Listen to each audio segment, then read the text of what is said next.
There's this guy who's been coming to my friend's gym for 6 months. He doesn't talk to anyone. He just shows up at 6 a.m., does his workout, and leaves. One morning, my friend walks over between sets and says, "Hey man, been noticing your progress. You're making visible gains. Keep it up." The guy freezes. Then slowly, this wide smile breaks across his face.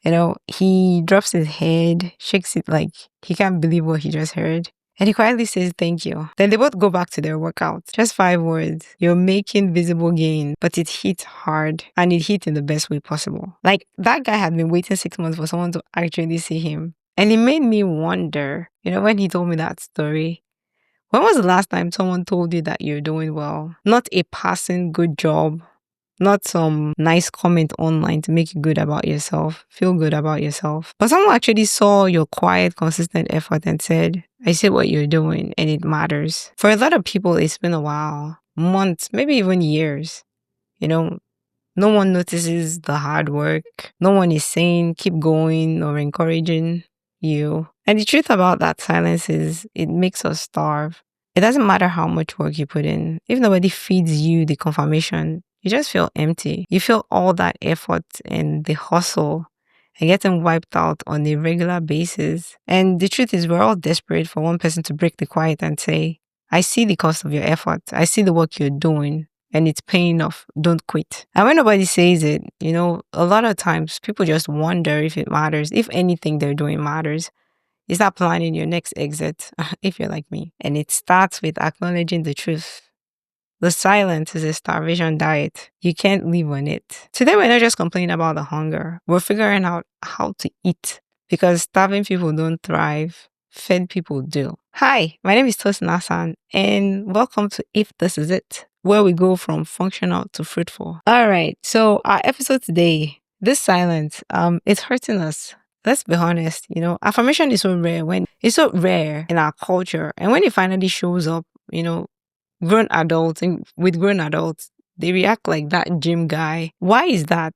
Because we're all that guy in some area of our lives. We show up, we make progress, but we get nothing back. So why is affirmation so scarce? Like, why is it so hard for us to affirm people? There are people who actually affirm people. Sometimes when people affirm people, those people even find it hard to accept it. Why is this happening? And why is the lack of it hurting us? Well, I have a few reasons here. One, we don't affirm because we think they'll get soft, and it's a lie.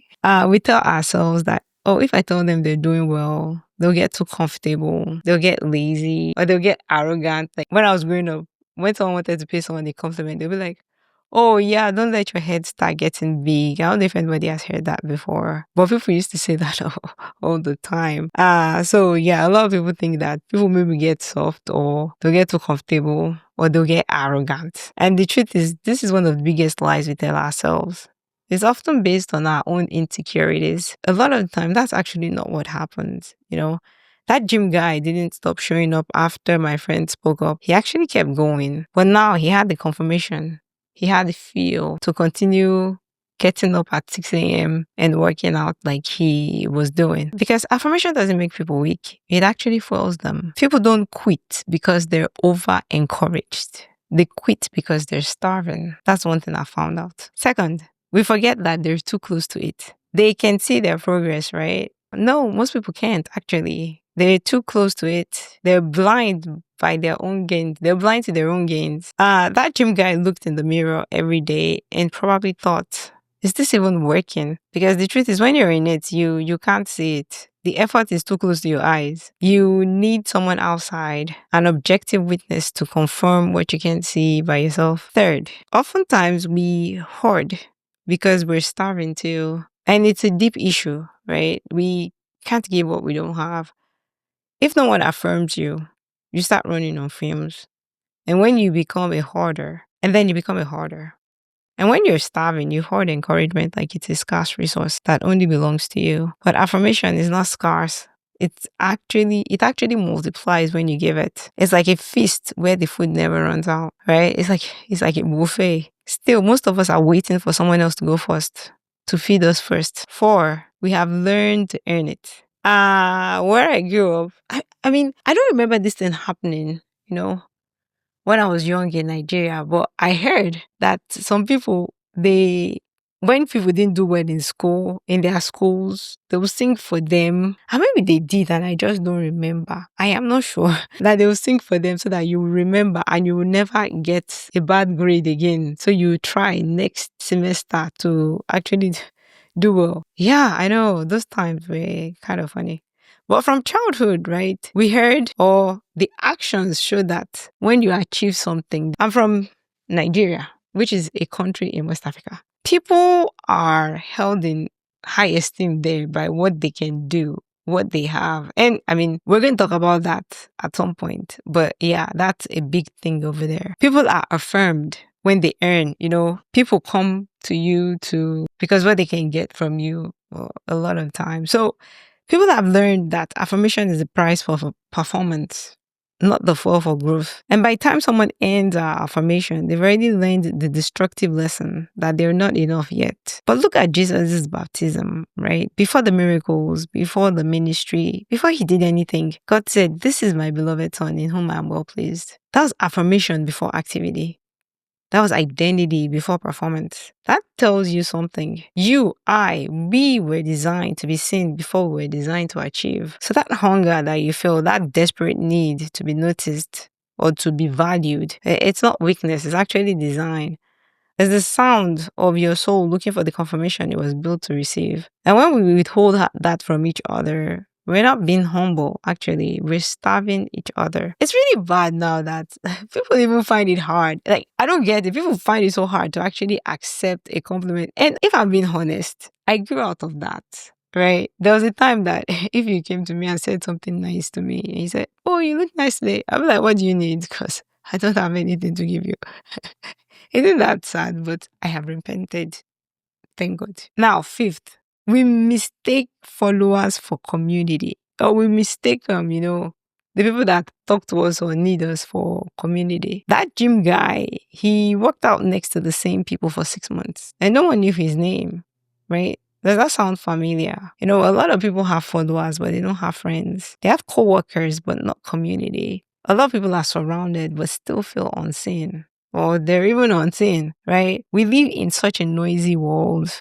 It's a profoundly silent place when it comes through eye-to-eye affirmation. And when that silence stretches long enough, you start believing that you're invincible. But the truth is you're not. That quiet effort you're putting in when nobody sees it matters. It's not wasted, I promise. And it's not unseen. And when someone finally says it out loud, it hits deep because it confirms something your soul already knew, that you were never invincible. All right, so now what happens when someone finally says it? I would share a personal story here. So a few years ago, 2 years ago, when I started NWP, I was really trying everything. Like, I couldn't figure it out. So when people say that, "Oh yeah, we have a relationship," yeah, we do. But then from my hindsight, it's not the crisis that from my view, it's not the crisis that people think that we have. It's just a lot of noise. But this is not the relationship episode, so I wouldn't be getting into that.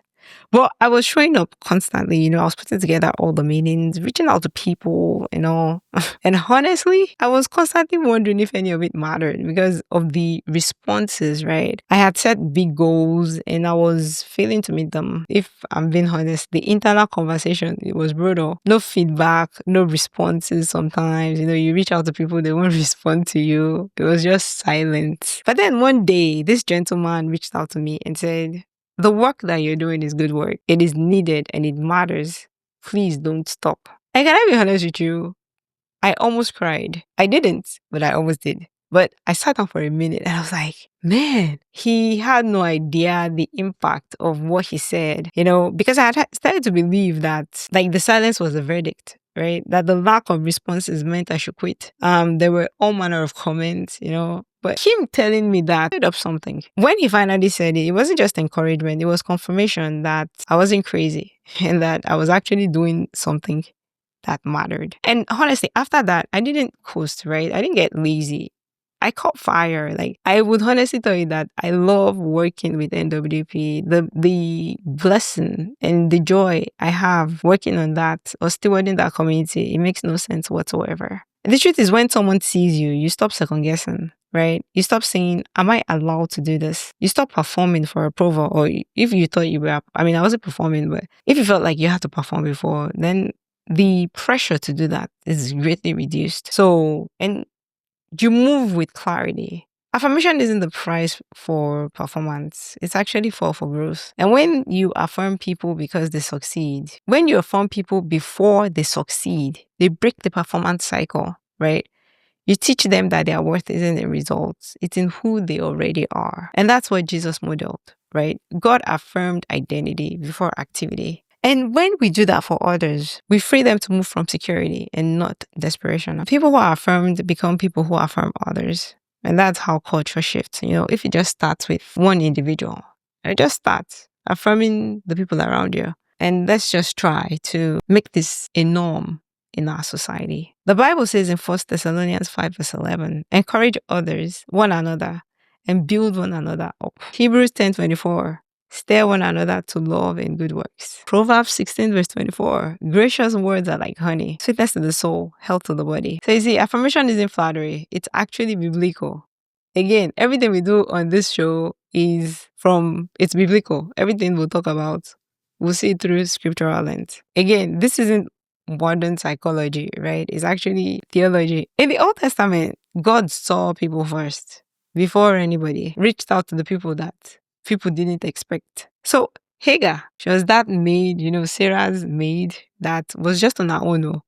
And then Sarah decided that she should get pregnant for her husband. And then this poor girl, she got pregnant and got arrogant. And then Sarah got mean to her. So she ran away. We all know the story, right? So Hagar was alone. She was abandoned and she was pregnant in the desert. And God shows up. He didn't try to fix her. He saw her. And we know that he told her to go back. But he saw her. And then she named him El Roi, meaning you're the God who sees me. Genesis 16 verse 13. Then our favorite character in Bible, David, he was that son, the youngest son who was out in the field and everyone overlooked him. But God says, do not look. He told Samuel, do not look at appearance because the Lord looks at the heart. Before the crown, before Goliath, God saw him. And all through scripture, we see the same pattern. God sees before he sends people. He affirms them before he appoints them. And then we go to the New Testament, right? And Jesus shows up and he perfects the pattern. He models it perfectly. Zacchaeus, the tax collector, people didn't like him because he had become rich by virtue of his position. And Jesus looks up. He stops, looks up, and calls him by name. And he goes to his house. And we see that after that, Zacchaeus became a transformed person, right? The woman at the well, Jesus sat with her. Not to shame her, but just to see her. Peter, our favorite disciple, we all know that he failed in real time, right? He sank in the water because he took his eyes off of Christ. Jesus reached out to him and says, why did you doubt me? Over and over, Jesus saw people before they performed. Even before Peter denied Jesus told him that you're Peter. On this rock, I'll build my church. Present tense. This was even before the failure. He already saw him before his mess up. And the pattern is undeniable, right? The scene comes before the sending. But somewhere along the way, we flipped the script or it just got lost to us. We stopped seeing and started demanding performance. But then he turns to us and says, as I have loved you, love one another. John 13 verse 34. Also, we see in John 13 verse 35, by this everyone will know that you're my disciples if you love one another. What does love look like? It looks like seeing people. It looks like speaking life over them. It looks like naming what God is already saying about them. What God already said about them. It looks like the words my friend said to that man at the gym that morning. Barnabas did it for Paul. Paul did it for the churches. The early church did it for one another. And we keep reading about them today, right? But somewhere along the way, we missed it. Like right now, people even meet Christians and they're like, I don't even believe these people are Christians. It baffles me, but I know that there are people because God has people, right? Along the way, somewhere we stopped and now everybody's starving, but the design hasn't changed.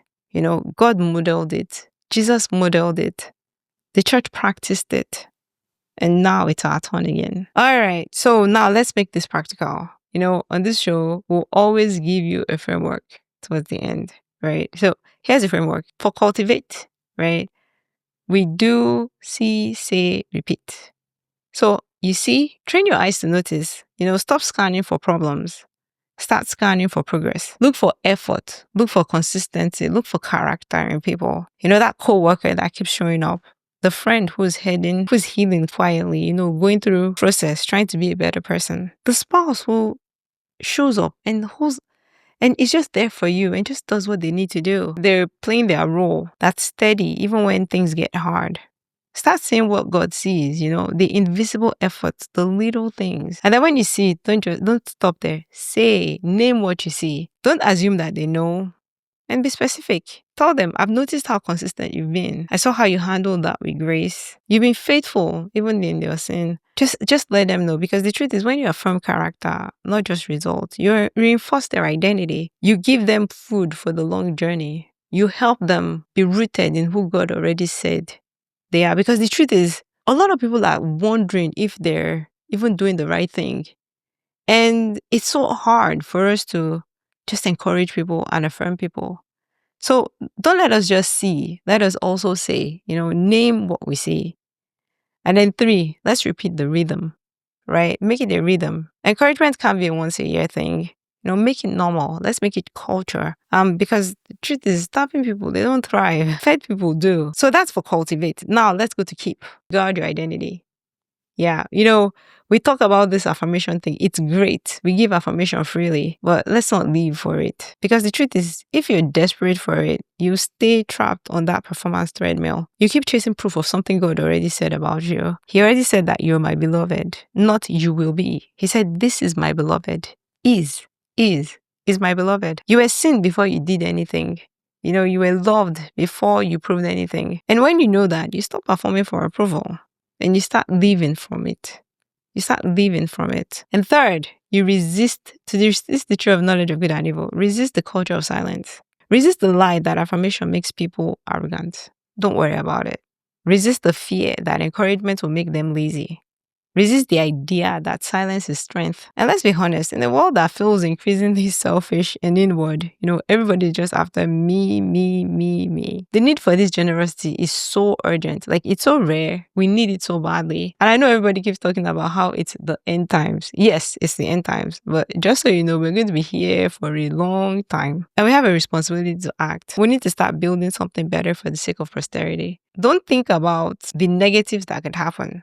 Just go ahead and say it, because you have no idea how long someone's been waiting to hear it, right? And remember, we're doing this from the tree of life, not the tree of the knowledge of good and evil. And when you speak life, it multiplies. And that starts with you. All right. So in closing, you see that gym guy, he's the same. He came in the same, right? But he walked out different because someone finally saw him. So here's my question. Who needs to hear it from you this week? Is it your spouse, your friend, a family member, that co-worker, that person at church who serves faithfully in the background? Go ahead and say it. Don't wait for them to earn it. Don't assume that they know. Just say it. Because starving people, again, they don't thrive. Fed people do. And maybe you need to hear it. So let me say it to you. The effort you're putting in when no one is watching, it's not invincible. It's not. The showing up when you don't feel like it, that's real. Like, I wouldn't even downplay it. The version of you that keeps going, even in silence, that's who you are. You don't need permission to believe it anymore. God already said it, that you are his beloved. Stop checking the mirrors for proof. Just open your mouth and feed someone else. That's where you finally get fed too. Well, that is our episode for today.